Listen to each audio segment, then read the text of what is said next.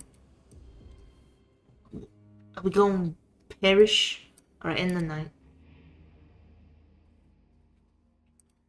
Night 7. This is the last night. Unless there's an epilogue. Let me drink some water.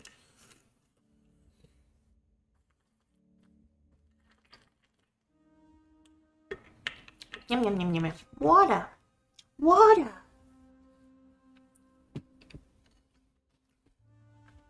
In spite of last night's paralysis, the second my eyes open, my mind's already made up. I'm just wired to follow my gut, to be driven by impulses, the good, the bad, the totally random, and that's exactly what I'm gonna do. I'm jumping into the fray. I'm backing Reynard, not because I'm still hung up on him, or because it's some noble pipe dream he has for our clan. Hell no, I'm in it purely for the thrill of the new. It's pretty much a death wish, but screw it. Comes with the Ravnos territory. Who the hell is knocking on my RV? Mare, you in there? Get out of here fast. Oh, it's just my kind host. What choice do I have but to oblige? Motto? What's going on? Okay, Callie, I'm really sorry, but you need to leave now. A second. Okay. Did I mess up or something? He looks all twisted up like he's been on high alert since last night. No, you didn't. It's just some serious crap hit the fan. I only just found out. Staying here ain't safe for you. Why? What happened? Is it that bad? It's a goddamn disaster. I would grill him for more, but his disaster is in my service. Not anymore. I've got other places to be. Imagine if this was a book with Fabio on the cover. You mean Mato? He does have that kind of look.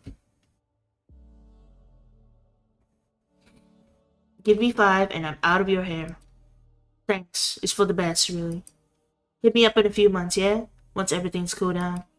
Doubtful. I'm basically an outcast now, and I wasn't planning on a return trip either. This place is a magnet for bullshit. I see. That's too bad, really. But in case you change your mind... We'll see. Stay safe, Mato. Ow. Sorry. One second. Okay. He gives a frantic nod, his mind obviously racing someplace else. What the hell are the addyolks up to? Yeah, whatever, I'm out. First things first, I'm gonna drive my baby back to that isolated parking lot from before. I don't think the camera's gonna be interested in gutting my RV again, so she should be safe there. Next, a rendezvous with Reynard and his endless drivel. I hope he's at least cooked up a plan that doesn't require my final death. I'm gonna do everything I can to get that vial, and then... Fabio was the guy they put on a bunch of romance shows. He is tall and well-built with a full head of hair. Yeah, I remember. He was in, I think he was in, like, some kids shows back in the day. Not kids shows, but, like,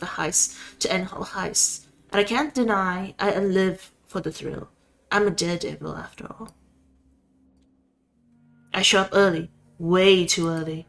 I tell myself it's just my usual routine, checking the perimeter to make sure there aren't any red flags. Old habits die hard, I guess. I'm on the prowl, eyes peeled for any sign of a trap, or anyone looking for trouble. I scour the place for our secret messages, desperate for something that yells, "Callie babe, this one's for you." Then I grab the best hiding spot I can find, slip into the shadows, and settle in to wait. And wait. And wait. God damn it, where is he? I pace restlessly, while the infamous clock of Tribeca Tower mocks my naivety. Minutes turn to hours, and I start feeling like a complete moron, waiting for he who never shows. Deja vu slaps me in the face hard. Same shit, different night. Well, maybe the gritty Manhattan backdrop adds some flavor to the bitterness. Hardly a week's gone by, and here I am, repeating my mistakes. Except now, I'm willingly blindfolded, fully aware of the shitstorm I'm marching into. Damn, I'm too wired to think straight. Why the hell would Reynard ditch me, especially when he's the one who asked for my help, unless he played me again, which would make me the queen of fools. Makes no sense though. No fudging sense at all. Another half hour of fuming, I start walking around randomly, hoping to bump into him just through sheer luck. Turns out I should have bailed earlier, because the asshole did leave a hint after all. My search was just half-assed. He's tweaked some old hobo signs, mixing in just enough of our code to make it barely noticeable. It must have been a rush job, or I would have spotted it way sooner. The sign that usually means free medical help now reads, "This is a decoy. Head this way." It's pointing towards Times Square. God, there's something about this whole situation. Something I miss so much. It's not the sign itself, it's the person behind it, the familiarity in those messed up strokes, the sense that it was meant just for me. I loathe the thought, but it wraps me up completely in this twisted sense of home. My clan's perverse idea of belonging. Focus on the damn job. You're a pro. You rule your emotions, they don't rule you. Remember that, kid. I snap out of it, give myself a couple of good refreshing slaps, and shove that yearning, the ache that brings nothing but ruin, back into the furthest corners of my mind. Reynard's own damned advice finally clicked, so at least there's that.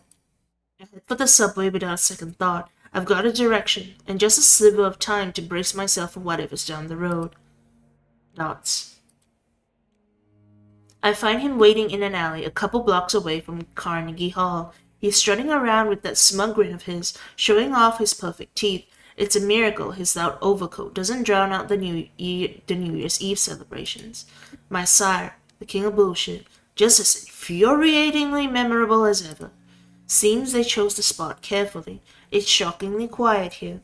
Whatever's planned, it's clear they want to keep any uproar around the convoy to a controlled minimum. Everything feels so mundane, aside from the distant sounds of revelry and the view of the Times Square ball. The moment Reynard senses me nearby, he turns around and gives me an aggravatingly casual salute, signaling for me to come over. Knew you wouldn't let me down, kid. Sure you did. I spot 3 other kindred with him, all dressed in black and gray, radiating this weird aura that seems to pull the shadows closer to them. Evening, ma'am. Mr. Cassell. Oh, hello! Hello, elite trainer. Hey, what you doing? The trio fans out on Reynard's signal, scoping out the street. I stand my ground, arms crossed, ready to vent my irritation when he comes over. You don't know Tharmas? I'm honestly baffled you haven't bumped into him yet. That guy's all over the shop. completely slept. Well, at least she had a nice sleep. Tharmas? What? Is he the Greek god of assholery or something? Nah, that's just his alias. Smells like something from a Blake poem. He's all about esoteric horseshit. I let the silence hang for a while, trying to figure him out, but he's more of a closed book than ever. So all these guys, their Vitreous crew, feeling eepy. Hope you're doing well. Yeah, I'm eepy as well, but I still have enough energy to finish the game. He pauses, mulling over his answer. Some of them, yeah. I drop my voice to a whisper. Not exactly a confidence boost. Yeah, be more cryptic, would you? His gaze sharpens, annoyance flickering across his face. Doesn't happen often, but I've seen it before. Getting cold feet, Callie? It's all or nothing with me, and you know that. Either you get fully on board and trust my lead, or we're done here. I give him a hard look. I just don't think these guys can actually pull it off. They'll manage. Plus, they're La Sombra. And that means shit in general. But tonight, they're providing the digital offense. Any kind of modern tech goes haywire around them. Makes us nearly invisible to smartphone cameras. That's either incredibly risky or downright brilliant, and Raiden is rarely off the mark. Still not clear what I'm supposed to be doing.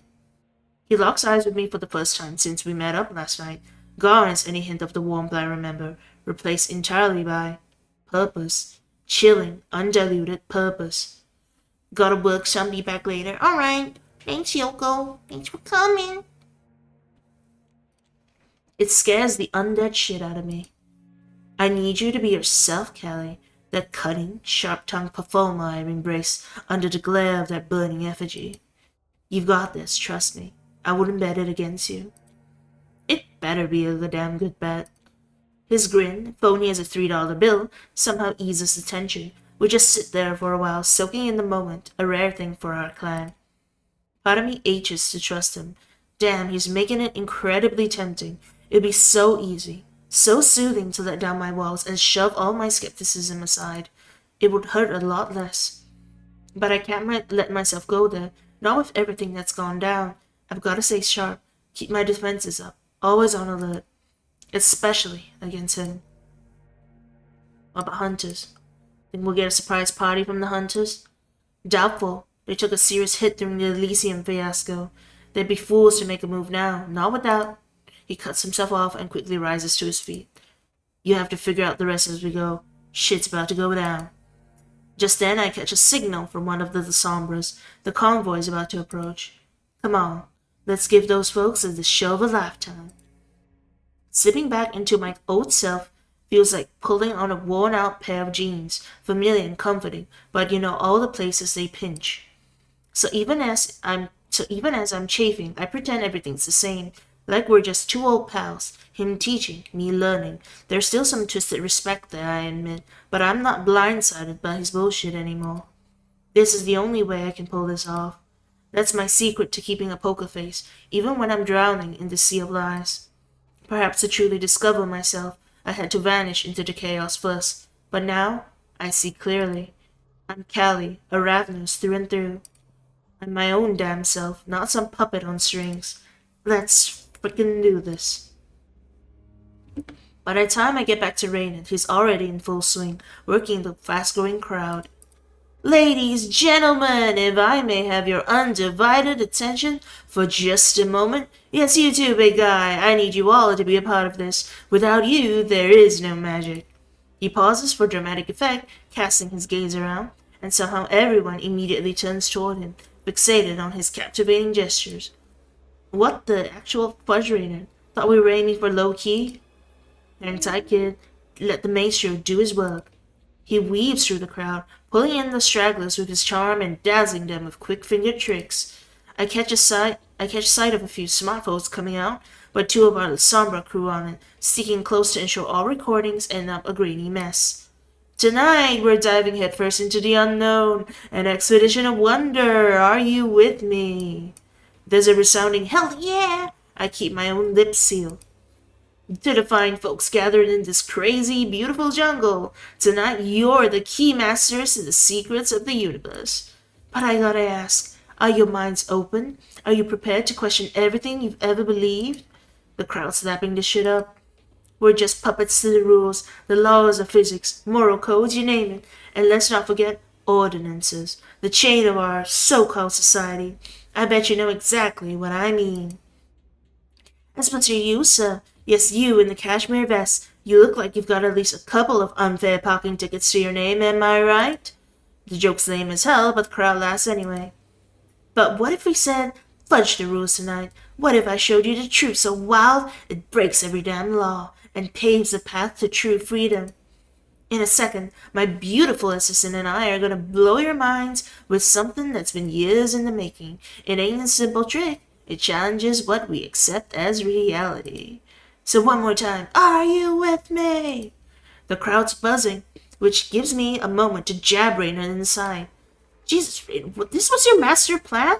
Working the crowd? Come on, don't be such a Debbie Downer. You'll love this. You're the headliner after all. Huh?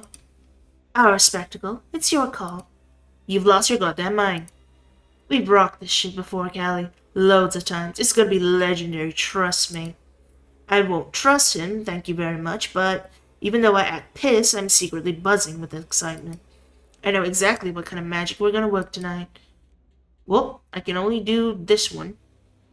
The Grand Mirage. We're rolling with the 223. That's our shorthand for the trick's complexity and style we're about to pull off. It's his brainchild, so he gets the message right away. With a little twist, though. I trust you know what you're doing. Of course, I'm going with my gut. He nods and hypes up the crowd even more. Now, my friends, we're going beyond illusion, beyond mere tricks of the eye. This is real magic. The kind of magic that makes matter reform and change at the flick of the magician's wrist. Tonight, we're gonna blow the lid off what you've always known, the shit the government buries to play us for idiots. Tonight, we'll make the impossible possible. So please give a round of applause to this brave heart who has volunteered to be the focus of our upcoming journey. I slip into the role of the trick subject, my current mood adding a touch of reluctance and irritation, my knots heavy with theatrical impatience. A journey of truth, tearing down the facade of our world, a journey in which my assistant will command the very essence of the universe itself to bend her will as easily as a blade of grass bends under the power of a hurricane. It's a spectacle, not of trickery, but of transcendence. Forget the smokes, mirrors, CGI, or any hidden tricks. Tonight we're diving deep with just our collective psyche and the sheer force of the mind, bending the reality of compact dimensions. He spins the bullshit, flailing around me in what looks like a mystic ritual, urging everyone to join in an idiotic effort to make me vanish. Oi, Raven, the SAD, they're here. I jerk my head toward him. That dumbass from 𝑺𝒕𝒂𝒏𝒅𝒔 gang is pointing at some plain van rolling up, shadowed by a dark sedan, both jammed up thanks to our street act. Raiden spots him and smirks like he just won the lottery. You good to go, kid? Yeah, let's friggin' do this. Knock their socks off. Make sure you grab everyone's attention. I nod, stepping forward with my killer smile, arms raised and drawing attention as I drop into a graceful bow. Ladies and gentlemen, and everyone in between, I dare you to raise your eyes to the sky to witness the miracle of bright nights and rushing tides. My hand shoots up with a mesmerizing flourish, pointing at the crescent moon, and all the eyes in the crowd follow as if led on a leash. I almost faint when new and still untamed power surges through me, the power of exposing what is seen out of the corner of one's eye, what is omitted and forgotten, what is uncanny and frightening. And before the very eyes of the curious onlookers, a silver of the strikingly pale moon grows within the boundless void, as if pulled out of the cosmos inch by an unknown force, until it shines down brightly on the gathered crowd. I would have smirked if I wasn't so focused on maintaining the illusion. No, not maintaining, pushing it further. I wave my hands in an exaggerated movement stolen bit by bit from an old anime I used to obsess over as a kid, and let out a wild, unhinged scream. Blood moon, heed my call, reveal your true colors. The moon shimmers against the ocean of ink, starting to fade back into the sprawling darkness, until it doesn't. From top to bottom and left to right, its pale glow stains with a swiftly deepening, eerie crimson. By the time the hungry red completely consumes it, the crowd's on edge, borderline scared, uncertain whispers ripple through, bouncing from lip to lip. But I'm not done. Now, fall. My hands twist in the moon, reaching up as if to grab the moon. My hands twist in the air, reaching up as if to grab the moon, trying to pluck it out of its eternal nest and hurl it onto Mother Earth. The moon pulses high in the sky, then starts to grow and grow and grow like a comet, like a meteor, like an impending doom. The crowd shudders, shielding their eyes, and then the moon vanishes like it was never there. Plus there's silence. Then the crowd realizes every billboard, every conceivable screen along the street, instead of displaying an ad for the latest top-shelf water saturator, seems to be showing the image of my illusion, the televised blood moon, now streaming $6.99 per month. And then everyone goes wild. I watch their reaction from just beyond the crowd, unnoticed by the captivated onlookers. Nobody saw me slip off the stage. Nobody except Raynard, who shoots me a nod of quiet acknowledgement. Unseen, I meld back from the shadows and just beyond the crowd, unnoticed by the captivated onlookers.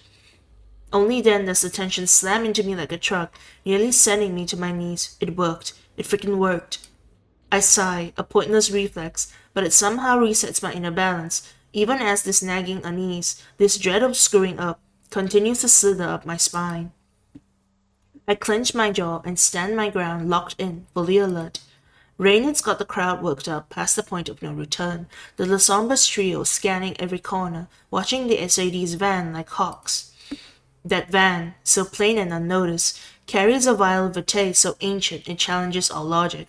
Do those agents even know the significance of their cargo? SAD, Special Affairs Division, a rare breed of mortals with insight into our hidden world, spearheading the crusade against all evil. It feels like some messed up fairy tale, but hey, I used to say the same shit about vampires, didn't I? The agents step out, the driver leading the way, shotguns at the ready. Their gaze is laser focused on the mob. They're beyond pissed. The driver attempts to disperse the crowd, screaming his lungs out, but it's like shouting into a black hole. They're stuck deep in their own heads, thanks to Reynard's manipulation. Can't you see?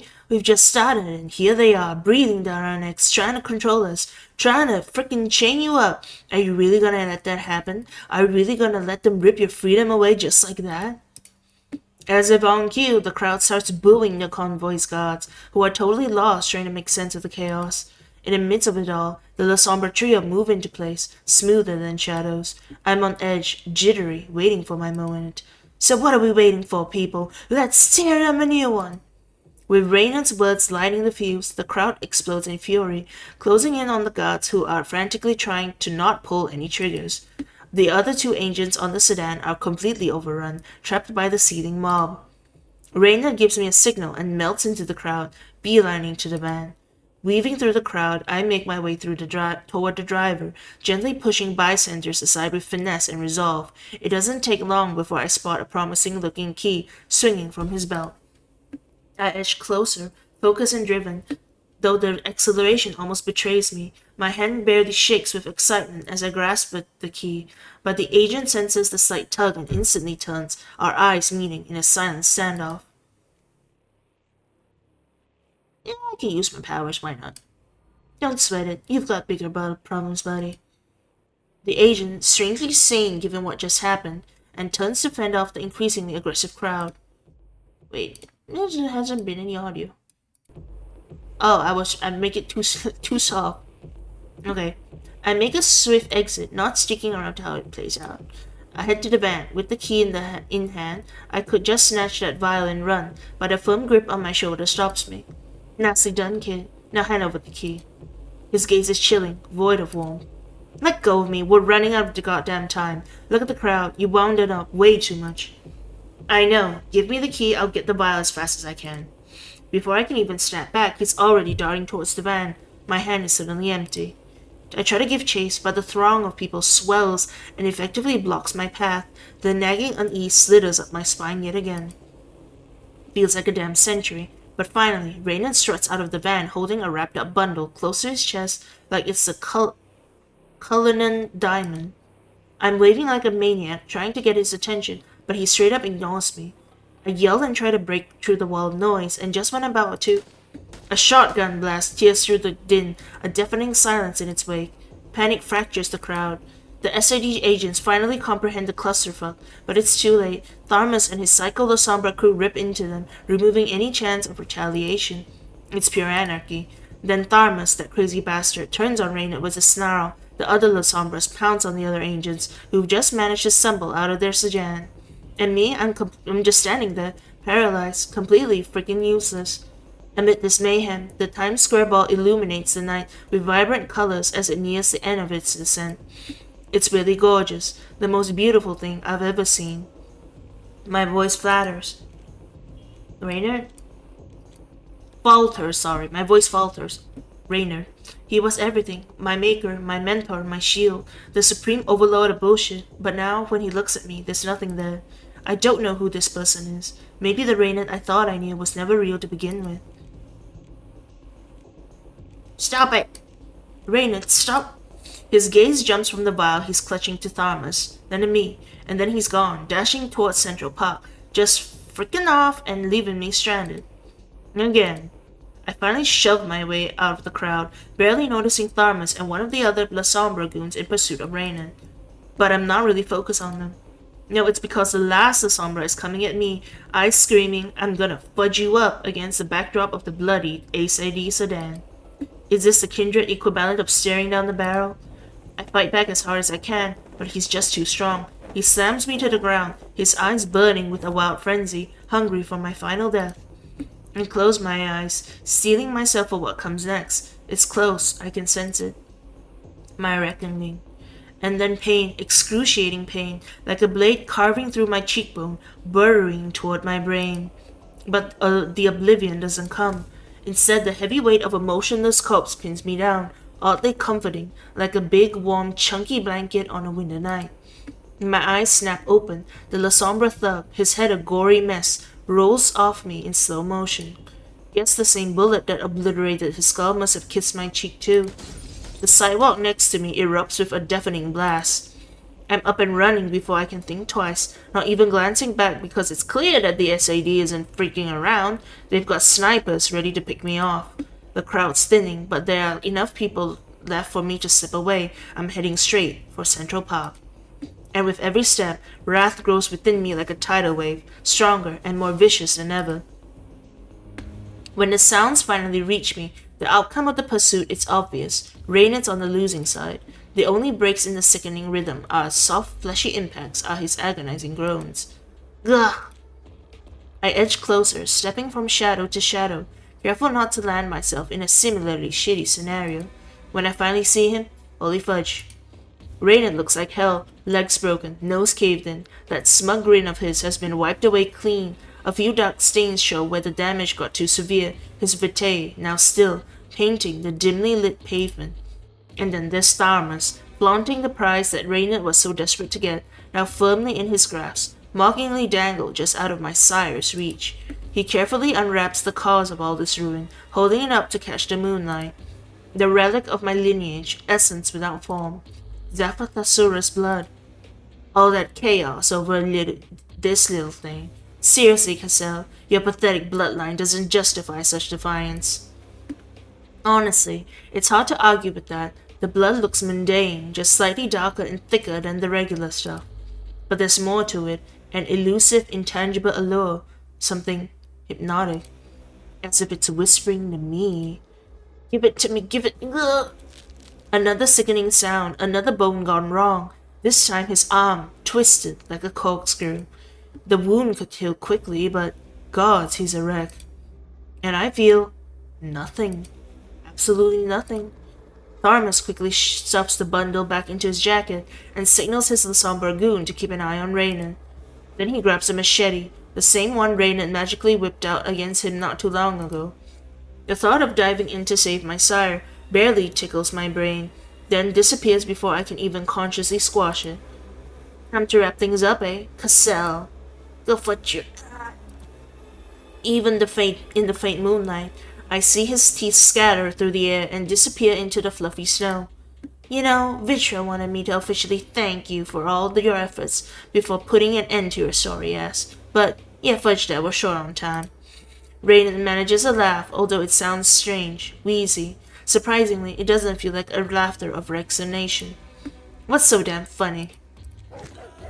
Suddenly, a massive Doberman launches straight at Tharmas, knocking him down toward me. The dog snaps Tharmas' neck with a vicious bite that's nearly surgical, and his head rolls gently away from his body. I'm pretty sure Tharmas saw me before being decapitated, just didn't have the chance to rat me out to his buddy.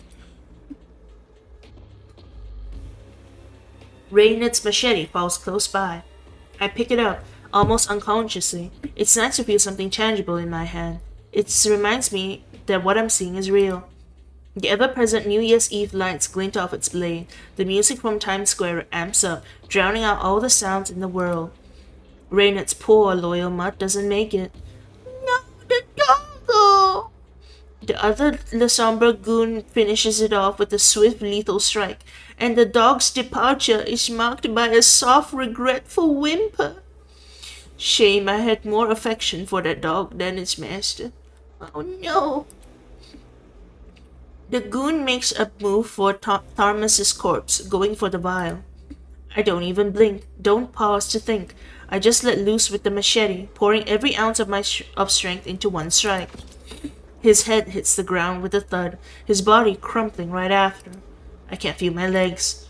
Raiden catches my eye but keeps his mouth shut. Whether he's physically unable or just doesn't want to speak, I don't know. It's not like I give a damn. I grab the bundle and peel it open, holding the vial up to the moonlight. It looks underwhelming. How could such a simple thing spark so much madness? But this aura it gives off, power, potential, risk, lineage, the threat of eternal demise. This could brighten the future or spell the doom of my entire clan. Callie, fudge. His voice barely cuts through the buzzing in my ears. The numbness has spread from my legs. I can barely move my fingers. Even my eyelids feel frozen. Callie, hand it over. Please. I've never felt less like myself. Just a sip, goddammit, I'll be up and running in no time. I've never felt more like myself either. No. Callie, things could go back to how they were. Together, we could do so much more. Reach heights. Shut the fudge up, Raiden. Just shut up for once. And he does. For once, he actually listens.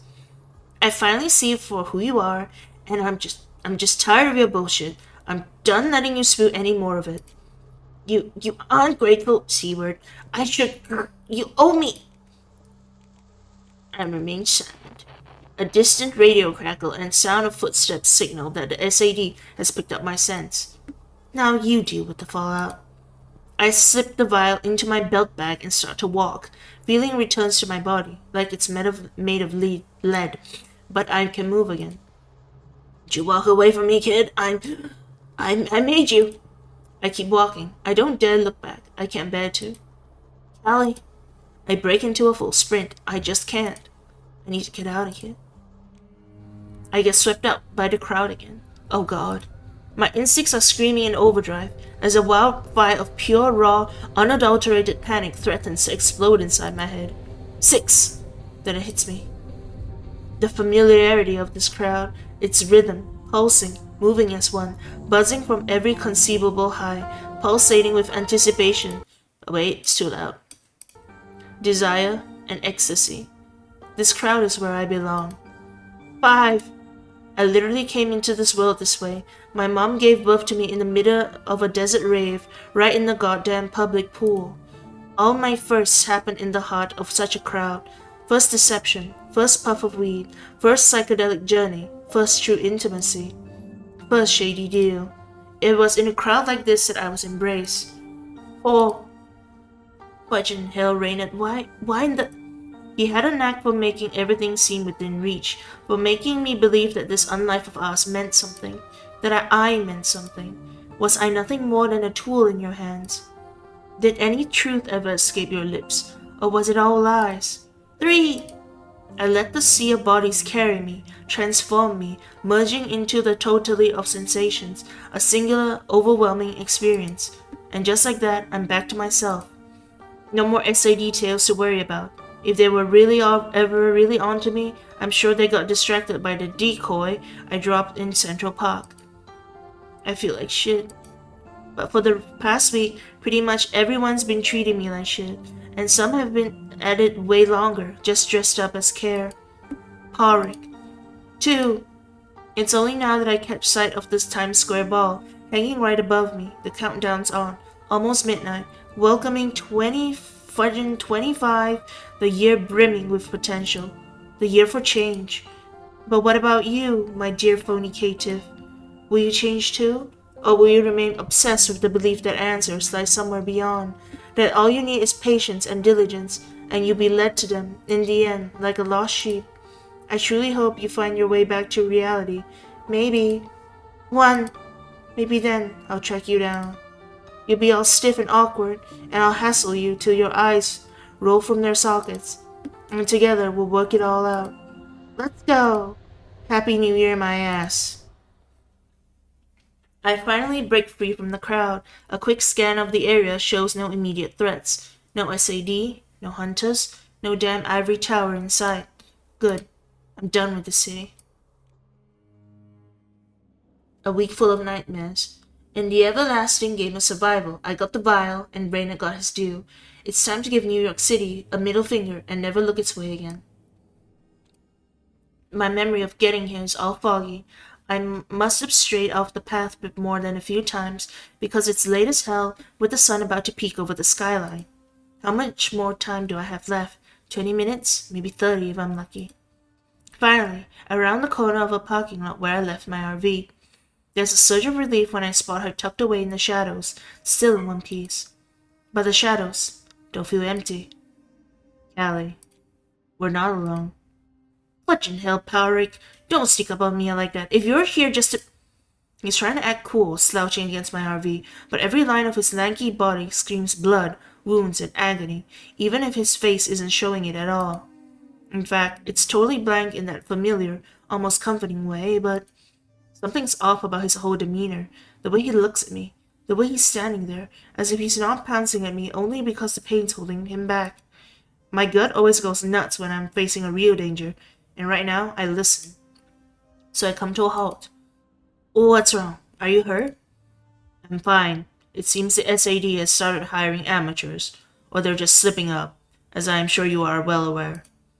I am well aware, but how the hell does he know that? I just nod curtly and keep my mouth shut.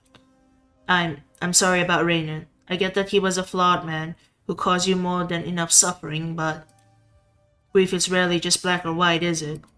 And while I never knew my own sire, I can sympathize. I'm truly sorry for your loss. You've been spying on me?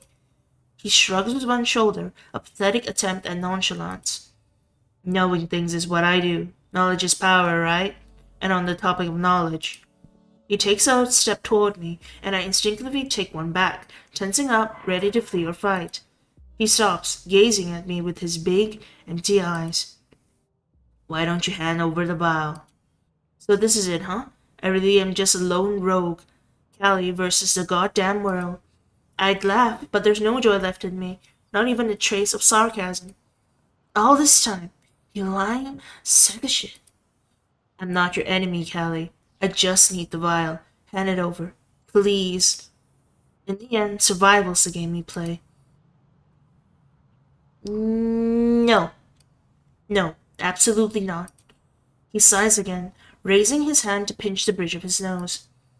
Don't need to make this harder than it needs to be. I'm asking nicely, for now. I feel my hackles rise, bristling like thorns. And I'm refusing nicely. Fudge off. I'm not giving you anything.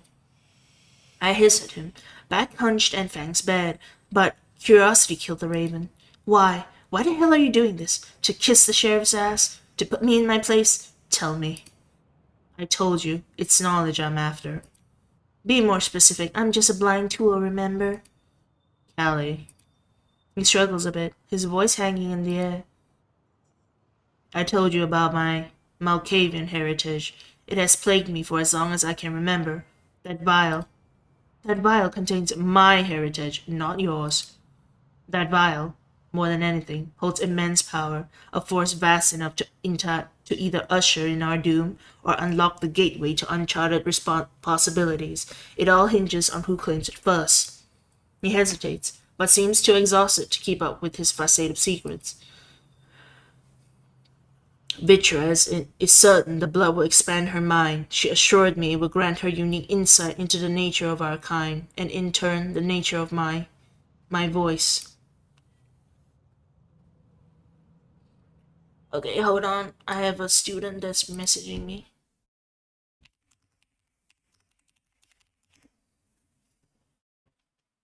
Okay, I just replied. Anyway, I stare at him, mouth agape. Are you freaking serious right now? He just nods, his expression unreadable.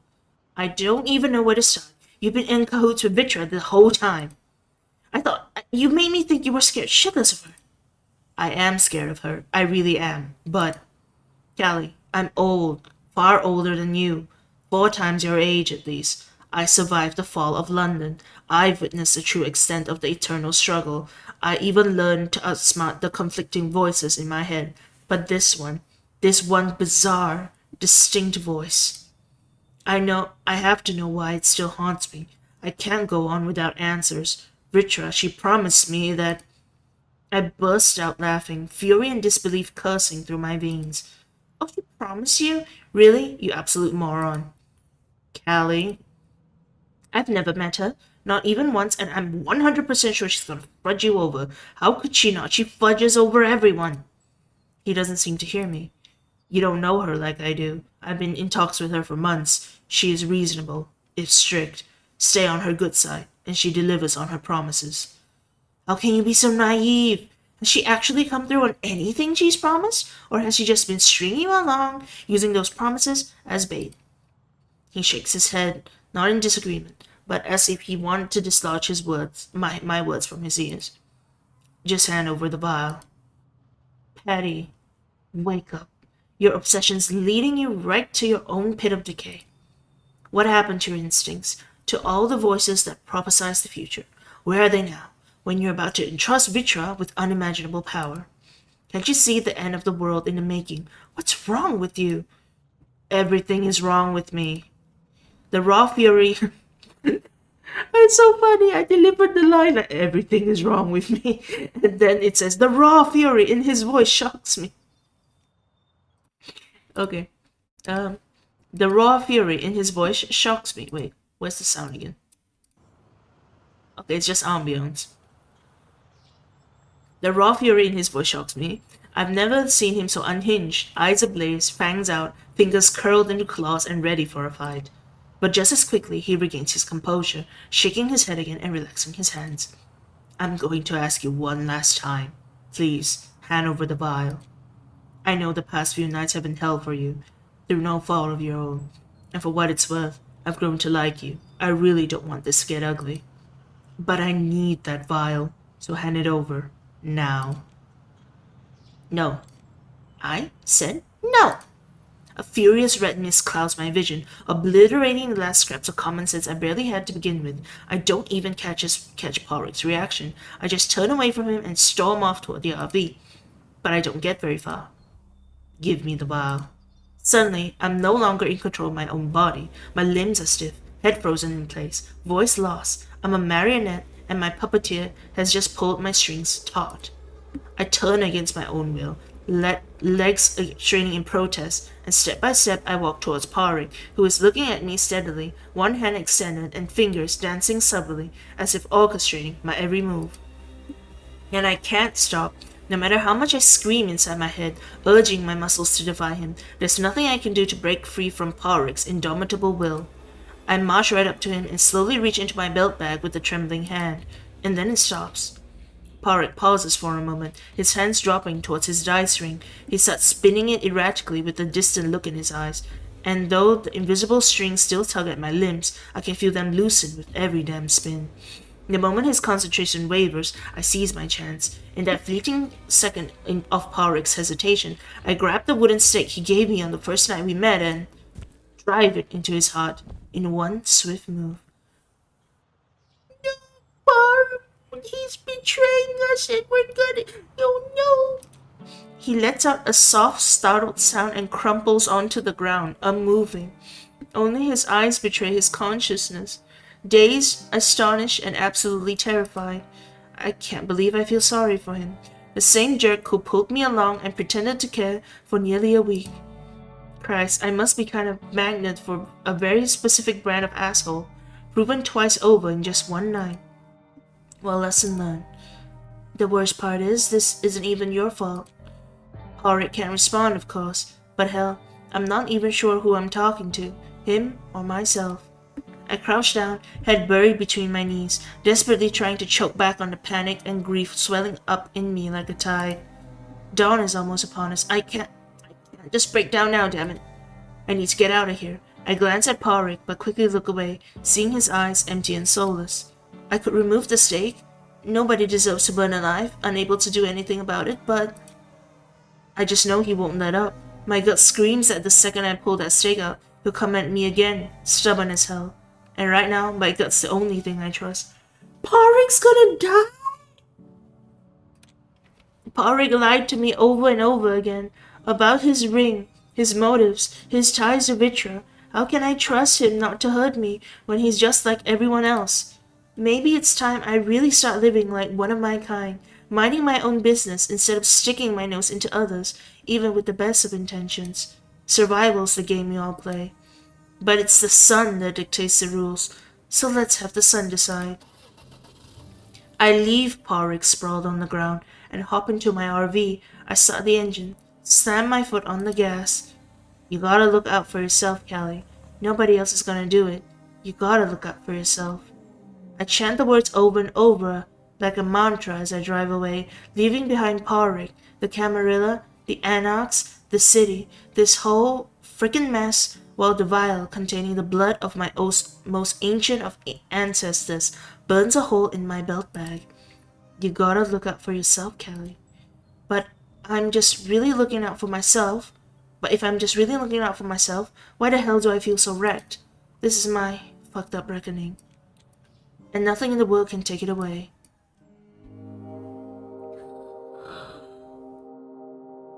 Is that the end? Not yet. Okay. But I think Porrick's just dead. Porrick is probably gone. We left him out to bake in the sun. He's finito. The vial rests in my palm, heavy with both promise and burden.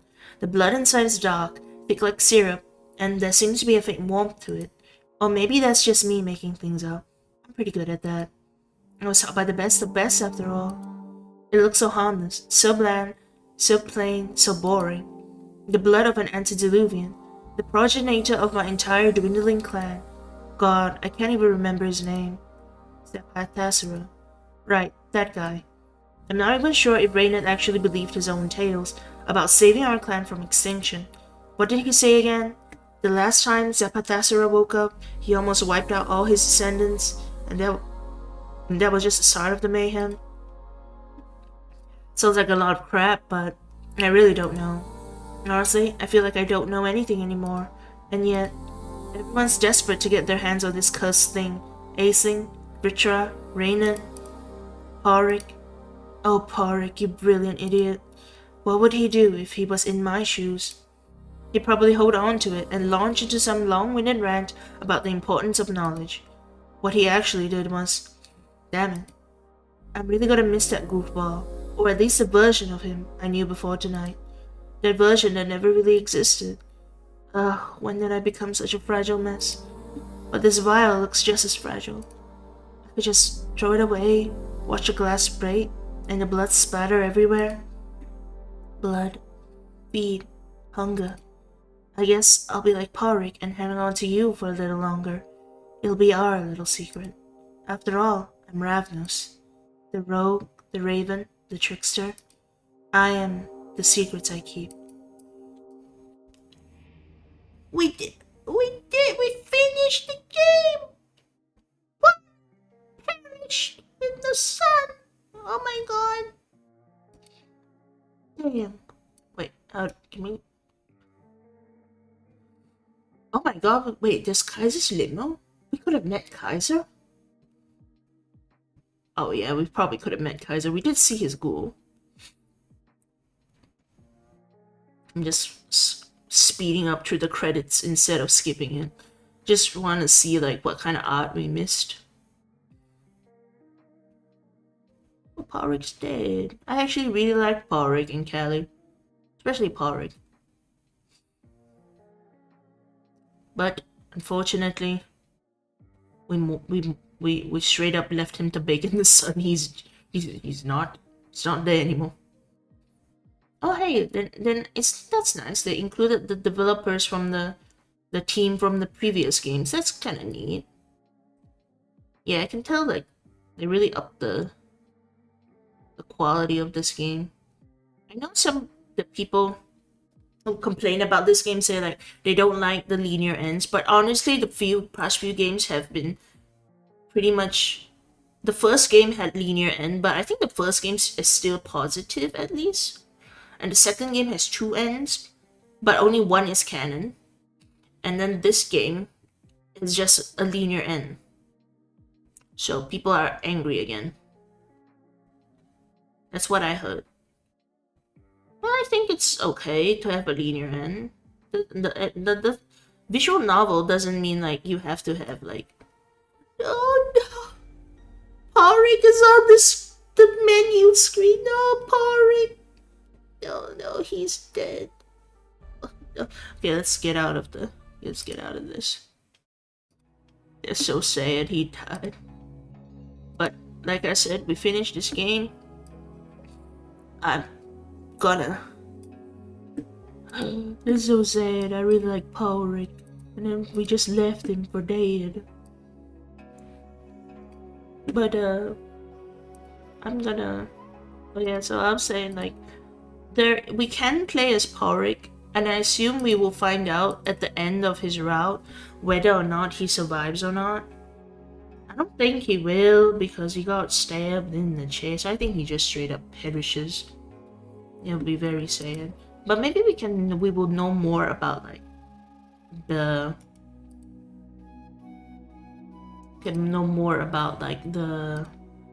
people that he is like, what's it called? The voices that he was hearing. Because Malkavians hear voices and all. But I'm excited to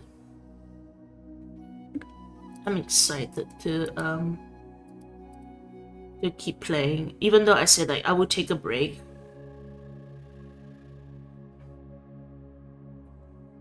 I would take a break from the game and play next time.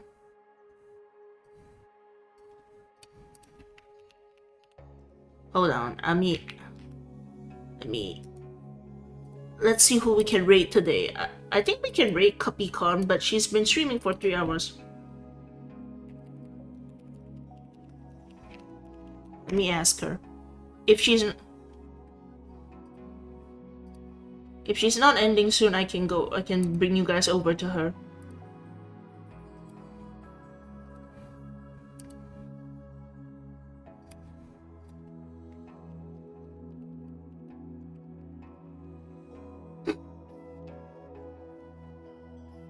Oh, she's ending soon as well.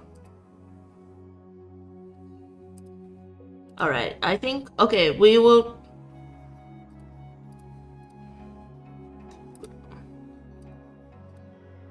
Okay, never mind.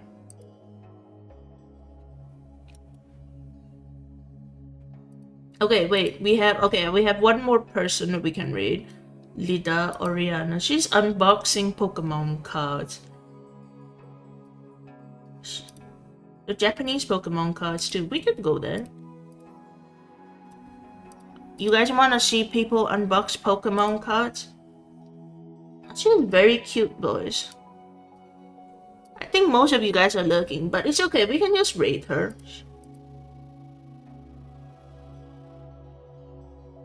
Alright.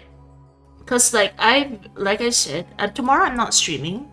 Not as usual. I will be the closest I will stream is the soonest I will stream is on Friday. I will do a members art stream. I'm not doing a lot of streams this week. If you're a member, I will do art stream on Friday.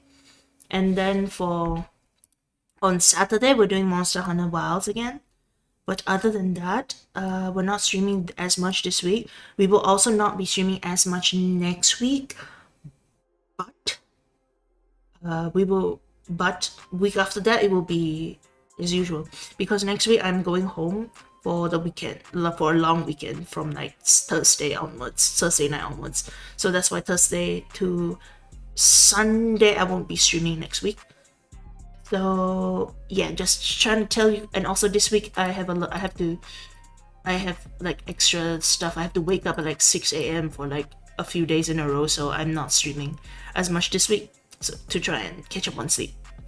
So I'm gonna go now. I'm gonna go rest. Thank you guys for coming today.